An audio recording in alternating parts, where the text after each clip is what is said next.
오늘은 지난주에 이어서 마가복음 1장 말씀을 계속해서 나눕니다.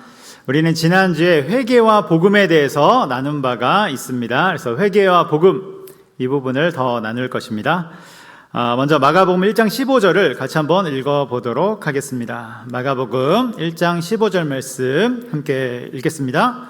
이르시되 때가 찼고 하나님의 나라가 가까이 왔으니 회개하고 복음을 믿으라 하시더라. 아멘. 여러분, 예수님의 복음은 모든 인간에게 자유와 해방을 주시는 것입니다. 그래서 모든 묶인 것에서 자유를 주고, 또한 그러므로 말미암아 더 이상 두려움이나 절망 속에 살지 않고 천국 소망을 품고 살아갈 수 있게 되는 것이죠.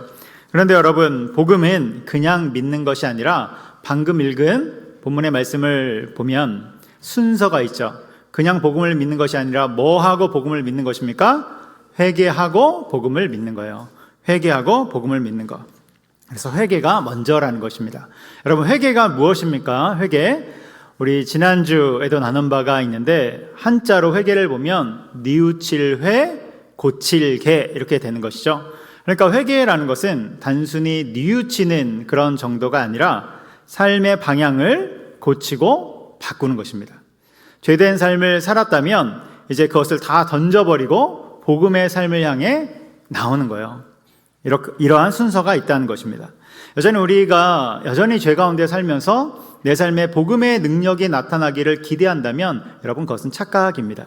죄를 벗어버리고 방향을 돌릴 때 그때 비로소 우리의 삶에 복음의 능력이 나타나게 되는 거예요.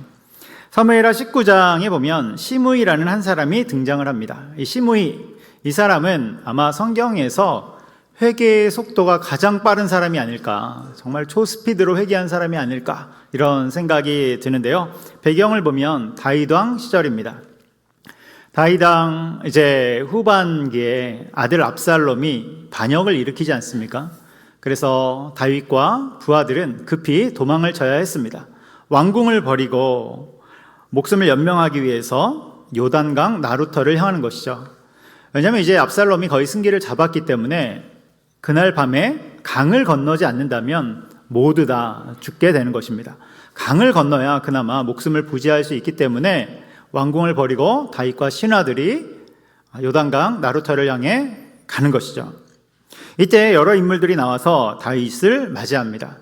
특별히 바르실레라는 인물은 여러 음식들을 가지고 나와서 사람들이 음식을 먹을 수 있도록, 지치지 않도록 그 먹을 음식을 공수해 주면서 선대하는 것이죠. 그리고 여러 백성들과 인물들이 갖가지 방법으로 힘을 실어주는 것입니다. 그런데 반대로 다윗을 저주하는 무리도 있어요. 목사님, 죄송한데 뒤에가 깜빡깜빡거려서 설교하기가 좀 힘듭니다. 저기 음성이 자꾸 왔다 갔다 해서 제가 저 음성을 보면서 계속 설교를 하고 있어서 설교문이 어떻게 되는지 안 되면 꺼주셔도 될 것 같아요. 네, 감사합니다. 네, 저를 보시면 됩니다. 저 안 쳐다보셔도 돼요. 설교는 굉장히 집중력이 있는 것이어서 환경이 조금 바뀌어도 좀 힘든 면이 있어요. 여러분, 바르실레라는 인물은 다윗과 그의 부대가 지치지 않도록 이제 음식을 공수해주고 있는 것이죠. 그리고 여러 백성들과 인물들이 갖가지 방법으로 다윗의 행렬에 힘을 실어줍니다. 그런데 반대로 다윗을 저주하는 사람들도 등장해요. 그 저주하는 무리 중에 대표적인 사람이 바로 시므이라는 사람이죠. 시므이는 베냐민 지파 사람인데요. 그는 사울왕의 친척이기도 합니다. 사울왕의 친척이에요. 그러니까 평소에 다윗을 향해서 감정이 좋지 않았다는 것이죠. 평소에도 탐탁지 않게 생각했던 것입니다. 그런데 지금 다윗의 상황이 어때요? 그가 폭삭 망했고 급히 도망치는 것입니다. 이 소식을 딱 들으니까 빨리 달려나와 다윗을 향해서 저주를 퍼붓기 시작하는 거예요. 다윗, 너 참 꼴 좋다. 이 사악한 자여, 가라 하면서 저주를 퍼붓는 것입니다. 말로만 저주하는 것이 아니라요, 돌을 던지면서 모욕하는 것입니다. 돌을 던지면서 모욕하는 거예요.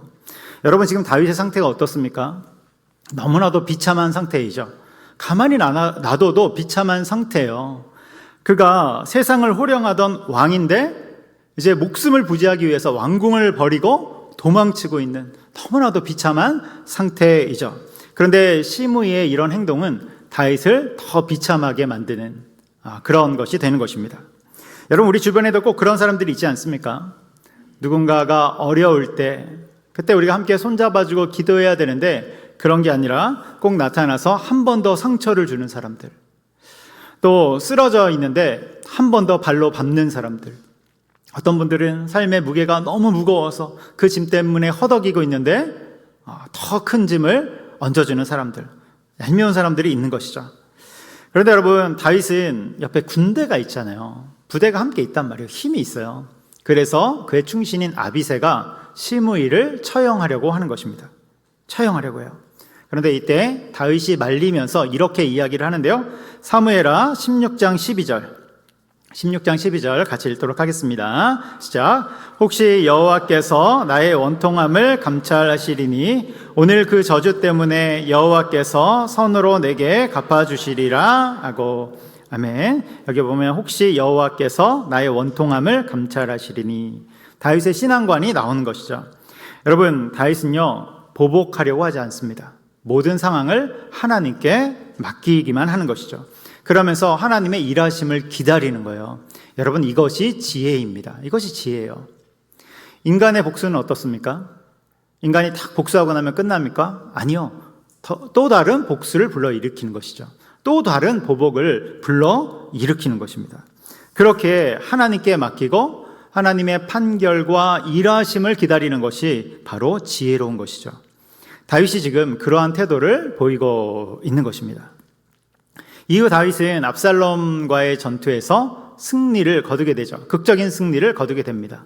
하나님의 은혜로 완전히 진 전투를 뒤집게 되는 거예요. 그렇게 승리를 거둔 후에 왕궁으로 복귀하는데요. 그 전에는 도망치듯이 비참한 상태로 요단강을 건넜는데 이제 승리한 후에 이제는 영광 가운데서 다시 요단강을 건너서 예루살렘 그 왕궁을 향해 올라가는 것입니다. 이때 또다시 여러 인물들이 나와서 다윗을 맞이하는데요. 선을 베풀었던 바르실레도 나와서 함께 환영하고 또 많은 사람들이 다윗을 맞이하는 것입니다. 그런데 여러분, 이 다윗을 맞이하는 사람들 중에 누구도 있냐면 시므이도 있는 거예요. 시므이가 버선발로 달려와서 다윗 앞에 엎드리는 것입니다. 제가 볼 때는 시므이는 빨리 도망을 쳐야 될 것 같은데 시므이가 여기 낄 자리가 아니잖아요. 그는 다윗을 저주했던 인물이잖아요. 그런데 버선발로 달려와서 다윗 앞에 납작 엎드리고 그러면서 뭐라고 이야기하냐면 잘못했습니다. 제가 잠깐 어떻게 됐었나 봅니다. 저를 살려주세요. 이렇게 이야기를 하는 것입니다. 여러분, 이 장면 어떻게 생각하시나요? 저는 이 장면을 묵상할 때마다 아니 뭐 이런 사람이 다 있나 이런 생각이 들어요. 주관이 있어야죠. 줏대가 있어야죠. 이랬다 저랬다 하는. 다윗을 저주할 때는 돌까지 던지면서 가장 먼저 나서서 다윗을 모욕하고 저주했는데 지금은 또 가장 먼저 나와서 회개하고 용서를 구하고 참 이상한 사람이다 이런 생각이 든 것이죠. 그런데 여러분, 더 깊이 생각하면 어떻게 됩니까? 다른 측면으로 보면 무엇입니까? 이 사람은 정말로 빠르게 회개를 하는 사람이구나. 염치 불구하고 초스피드로 회개하는 사람이구나. 이것을 깨닫게 되는 것이죠. 여러분, 여러분이 다윗 왕이라면 시므이를 어떻게 하겠습니까? 여러분, 시므이가 탁 나와서 용서를 구할 때 여러분은 어떻게 하시겠어요? 보통 왕이라면 아마 그 자리에서 처리했을 것입니다. 그런데 다윗은 살려주죠. 용서해줘요. 왜냐하면 오늘은 기쁜 날이기 때문에 사람을 죽일 수 없다 하면서 용서를 해주는 것입니다. 그런데 여러분, 다윗과 이 시므이를 보면 하나님과 우리의 관계가 보이는 것이죠. 때때로 성경에서 다윗은 하나님을 예표하기도 합니다. 주님의 모습을 보여주기도 하죠. 여러분, 주님은 우리를 용서하기 원하고 돌이키기를 원하시는 것입니다. 만일 인간이 죄를 지을 때마다 주님이 심판하시고 처형하신다면 여러분, 나만 할 인간이 어디 있겠습니까? 만일 우리가 죄를 지을 때마다 하나님이 심판하시고 처형하신다면 아마 다음 주 예배 올 때 몇몇 분들은 안 계실 거예요. 그리고 한 달 정도 지나면 아마 여기 나만 하는 사람은 없을 것입니다. 그런데 우리 주님은 그렇게 하지 않으시죠. 무엇입니까? 용서하고. 우리 주님이 원하는 게 있어요. 용서한 후에 우리를 진리의 길로 이끌기를 원하시는 것입니다. 바른 길로 이끌기를 원하는 거예요. 여러분, 한편으로 심의를 보면 어떻습니까? 심의는 우리 인간을 나타내고 있는 것이죠. 우리 인간은 주님을 십자가에 못 박고 조롱했던 그 인간들이지 않습니까? 정말로 그러한 인간들인데, 여러분, 심의를 보면 얄밉습니다. 한편으로 보면 얄미워요. 그런데 또 다른 한편으로 보면 지혜로운 것이죠. 어떤 부분에서 지혜로운 것입니까? 빠른 회개, 초스피드 회개, 엎드려서 잘못을 구하는 점에서 지혜로운 것입니다. 여러분, 우리도 하나님 앞에서 죄를 지을 때가 있죠. 죄의 본성을 지녔기 때문에 때때로 죄를 지었습니다. 죄를 짓게 됩니다. 그런데 죄를 지었다는 것을 깨달았을 때, 그때는 버티지 말고 심의처럼 바로 엎드리는 것이 여러분 지혜임을 기억하시기 바랍니다. 깨달았다면 바로 엎드리는 거예요. 바로 엎드리는 것입니다. 어떤 사람들은 죄를 짓고 나서 자꾸만 자기 합리화를 하죠. 아니요, 여러분, 돌이키는 것입니다. 주님의 말씀 앞에 나를 세우는 것입니다. 또 어떤 분들은 죄질 환경에 자신을 자꾸만 내버려둬요. 아니요, 여러분, 그 환경에서 벗어날 줄 아는 것이 지혜입니다. 여러분, 지혜를 간구하시기 바라요. 우리 연초가 되어서 성도님들이 신년 기도 제목을 내주셨습니다. 그래서 새벽에 저와 또 사모가 함께 기도하고 있습니다. 새벽에 기도 중에 제가 스마트폰을 딱 이렇게 불빛을 비추면 목사님이 기도 제목을 보고 계시는구나, 이렇게 당황하지 말고 이렇게 생각해 주시면 되겠습니다. 그런데 어떤 기도 제목들을 보면 욕심에 이끌린 기도 제목들이 있어요. 여러분, 대부분은 그렇지 않습니다. 근데 간혹 어쩌다가 욕심에 이끌린 기도 제목을 볼 때가 있어요. 그러면 그때부터는 기도가 달라집니다. 기도가 달라져요. 주님, 욕심을 깨닫게 하옵소서. 욕심에서 벗어나서 진리에 이르게 하옵소서. 여러분, 욕심에서 벗어나지 못한다면 늘 그 자리에 머물게 되는 거예요. 이스라엘 백성들이 40년 광야, 그 광야를 늘 그 자리에서 삥삥 돌았던 것처럼 늘 그 자리에 머물게 되는 것입니다. 욕심만 그렇습니까? 비교하는 것들, 시기와 질투들, 열등감과 우월감들, 여러분, 여기에서 벗어나지 못한다면 늘 그 자리에 머물게 되는 것입니다. 네. 여러분, 이스라엘 백성들이 40년 광야 생활하듯이 늘 그 자리를 삥삥 도는 거예요. 우리는 진리에 나를 맞추는 것입니다. 그래서 그러한 죄된 환경에서 벗어나도록 지혜를 간구하시기 바랍니다. 그리고 영적인 눈이 떠지도록 기도하시기 바랍니다. 또 어떤 사람들이 있습니까? 죄에 대해서 지금까지는 반대로 이 죄로 인해 크게 낙심하면서 난 안 돼, 난 쓸모없는 사람이야, 이렇게 자기 고백 속에서 깊은 침체에 빠져 있는 사람도 있다는 것이죠. 여러분, 그런 것이 아니라 심의처럼 빠르게 회복했다면 그때부터는 하나님의 용서와 회복을 받아들일 줄 아는 것, 그것도 중요한 것입니다. 우리 부모와 자녀의 관계를 봤을 때 자녀가 어떤 큰 죄를 졌어요. 근데 부모가 용서하지 않습니까? 여러분, 어떤 죄라도 용서 안 할 그런 죄가 어디 있어요? 부모 입장에서는 다 용서하죠. 그런데 용서했음에도 불구하고 자녀가 자꾸만 낙심과 좌절 속에서 빠져 있다면 여러분, 그것은 크게 잘못된 것이죠. 디모데후서 1장 9절에서 이렇게 말씀합니다. 디모데후서 1장 9절, 우리 같이 한번 읽겠습니다. 시작. 하나님이 우리를 구원하사 거룩하신 소명으로 부르심은 우리의 행위대로 하심이 아니요 오직 자기의 뜻과 영원 전부터 그리스도 예수 안에서 우리에게 주신 은혜대로 하심이라. 아멘. 행위대로 하심이 아니요 은혜대로 하심이라. 여러분, 회개는 정죄가 아니라 우리를 은혜의 자리로 이끄는 복음임을 기억하시기 바랍니다. 예수님의 십자가를 경험하는 그 복음의 자리가 바로 회개가 되는 거예요. 그래서 다시 정리합니다. 회개라는 것은 여러분 어떤 율법이 아니에요. 어떤 정죄가 아닙니다. 예수님의 용서와 복음을 경험하는 자리이고, 그것으로 인해서 다시금 나를 진리의 사람으로 세우는 자리가 되는 것입니다. 그래서 우리는 회개라는 어떤 행위에 초점을 맞추는 것이 아니라 그것을 통해서 예수님이 여전히 내 삶의 주인이심을 고백하며 그렇게 나가는 것입니다. 회개라는 행위가 우리의 초점이 아니라 그 고백들을 통해서 예수님이 내 삶의 주인이심을 나타내며 나가는 것입니다. 여러분, 회개가 방향을 트는 것이라고 했잖아요. 우리가 삶을 살아가다 보면 이 거대한 세상, 이 거대한 바다와 같은 이 세상에 살 때 자꾸만 우리 몸이 세상 쪽을 향해서 틀어지게 되죠. 그런데 회개를 통해서 우리의 삶의 방향을 예수님께로 돌리는 것입니다. 자꾸만 틀어지는 것을 예수님께로 돌리는 거예요. 그러면서 무엇을 고백하는 것입니까? 예수님이 내 삶의 주님이십니다. 이것을 고백하며 나가는 것입니다. 여러분, 회개를 통해서 예수님이 내 삶의 주인이심을 고백하고 나타내는 저 여러분 되기를 주님의 이름으로 축복합니다. 여기까지가 오늘 말씀의 첫 번째인 회개하고 복음을 믿으라입니다. 회개하고 복음을 믿으라. 더 이해를 돕자면 회개와 복음 2입니다. 1은 지난주였어요. 이제 두 번째를 보겠습니다. 두 번째는 복음과 헌신입니다. 복음과 헌신. 마가복음은 복음의 선언으로 시작되죠. 그래서 마가복음 1장 1절에서 이렇게 말씀합니다. 마가복음 1장 1절 같이 읽겠습니다. 하나님의 아들 예수 그리스도의 복음의 시작이라. 아멘. 여러분, 이 복음의 시작은 온 세상을 향한 위대한 선언입니다. 놀라운 선언이죠. 절망과 좌절에 빠져 있고 죄에 빠져 있는 이 세상을 향해 정말로 소망의 복된 소식을 선언한 것입니다.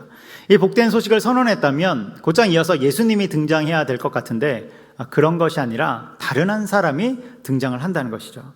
다른 한 사람이 등장하는데 누굽니까? 세례 요한이 등장하죠. 그렇다면 이제 복음이 선포되었으니까 예수님이 탁 등장하면 좋을 것 같은데 왜 세례 요한이 먼저 등장할까? 어떤 한 인물이 등장을 하는 것일까? 여러분, 이것의 이유는 간단합니다.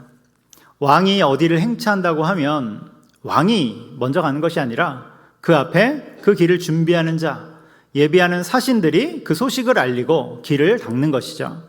선발대가 먼저 움직여서 왕을 맞이하도록 준비하는 것입니다. 그런 것처럼 세례 요한이 왕 대신 주님의 길을 예비하는 사신과 같은 역할을 하는 거예요. 그런데 이것은 또한 구약의 예언을 성취하는 것이기도 합니다. 이사야서 40장 3절의 말씀을 성취하는 거예요. 그래서 마가복음 1장 2절로 4절에 보면 이렇게 나옵니다. 마가복음 1장 2절로 4절 제가 읽어볼게요. 선지자 이사야의 글에 이렇게 나와요. 선지자 이사야의 글에. 이것이 바로 이사야서 40장 3절 말씀이죠. 보라, 내가 내 사자를 내 앞에 보내노니 그가 내 길을 준비하리라. 이사야 40장 3절에 이렇게 나와요. 그가 내 길을 준비하리라. 그가 누굽니까? 4절에 세례 요한이 이렇게 나오는 것입니다. 그래서 세례 요한이 이 구절을 성취하고 있고 그가 주님 오실 길을 예비하면서 죄사함을 받게 하는 회개의 세례를 전파하고 있는 것입니다. 4절에 보면 나오죠. 세례 요한은 그 역할을 하고 있는 거예요. 여러분, 메시아 예수님의 등장은 모든 피조물들이 고대하던 엄청난 사건입니다. 그런데 이때 예수님이 아무렇게나 등장하시는 것이 아니라 세례 요한이라는 준비하는 자를 통해서 이 땅에 오신다는 거예요. 이것은 우리에게도 중요한 교훈을 주죠. 중요한 사실을 알려줍니다. 예수님이 이 땅에 오실 때 초림이죠. 예수님이 초림하십니다. 그런 것처럼 예수님은 다시 오십니다. 재림하시죠. 그때 세례 요한처럼 예수님의 길을 준비한 자가 있다면 재림, 예수님이 다시 오실 때 그때에도 똑같이 주님의 길을 준비하는 자들이 존재한다는 거예요. 세례 요한처럼 복음의 길을 닫고 예수님의 이야기를 써내려가는 자들이 존재한다는 것입니다. 여러분, 우리가 그러한 자가 되기를 주님의 이름으로 축복합니다. 그래서 왕 되신 예수 그리스도의 다시 오심을 준비하는 정말 주님의 그 사신들이 되기를 원합니다. 그렇다면 우리는 어떻게 그 길을 준비할 수 있을까? 주님이 다시 오실 길을 어떻게 준비할 수 있을까? 여러분, 세례 요한에게는 좌우명이 있었어요. 좌우명. 여러분에게는 좌우명이 있습니까? 어떤 집에 가운 이런 것 있습니까? 세례 요한에게는 좌우명이 있었어요. 그 좌우명이 요한복음 3장 30절이죠. 요한복음 3장 30절 같이 읽도록 하겠습니다. 그는 흥하여야 하겠고 나는 쇠하여야 하리라 아니라. 아멘. 세례 요한의 고백이죠. 세례 요한은 여러분 당시 백성들로부터 엄청난 존경을 받는 선지자였어요. 엄청난 존경을 받는 선지자.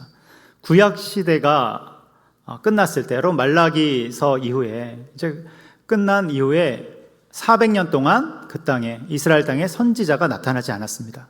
하나님이 말씀하지 않는 것이죠. 400년 동안 침묵의 시간을 갖는 거예요. 그런데 그 400년의 벽을 깨고 나타난 선지자가 바로 세례 요한입니다. 그러니까 백성들 입장에서는 얼마나 귀한 사람입니까? 얼마나 귀한 사람이에요. 너무나도 중요한 인물이죠.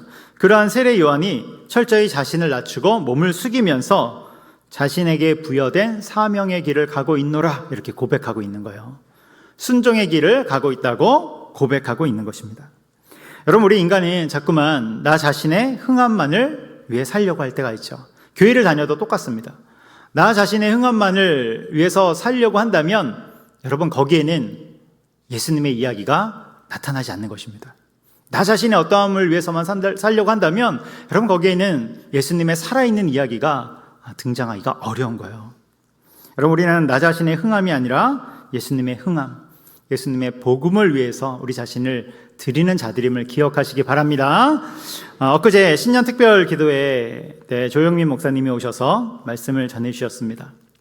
여러 말씀들이 모두 다 귀했지만 생명은 생명을 먹고 자라난다. 이 말씀도 역시 너무나도 인상적이었습니다. 생명은 생명을 먹고 자라난다. 가정에서 보면 자녀들이 부모의 생명을 먹고 자라나는 것이죠. 그래서 자녀들이 생명력을 얻고 자라날 때 보면 반대로 부모는 자신의 생명을 내어주고 있었던 것입니다. 그런데 교회도 똑같다는 거예요. 교회도 똑같습니다.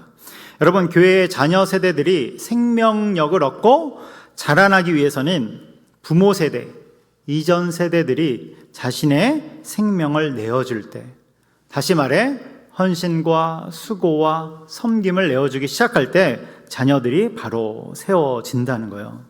만일 부모 세대, 이전 세대가 그러한 생명을 흘려보내지 않는다면 그 복음을 흘러가기가 어렵다는 것입니다. 그래서 하늘의 밀이 땅에 떨어져 죽지 아니하면 어떻게 됩니까? 죽지 아니하면 하늘 그대로 있는 거예요. 아무런 열매가 없는 것입니다. 근데 죽어졌을 때, 썩어졌을 때, 죽어졌을 때 그때 많은 열매를 맺게 되는 것입니다.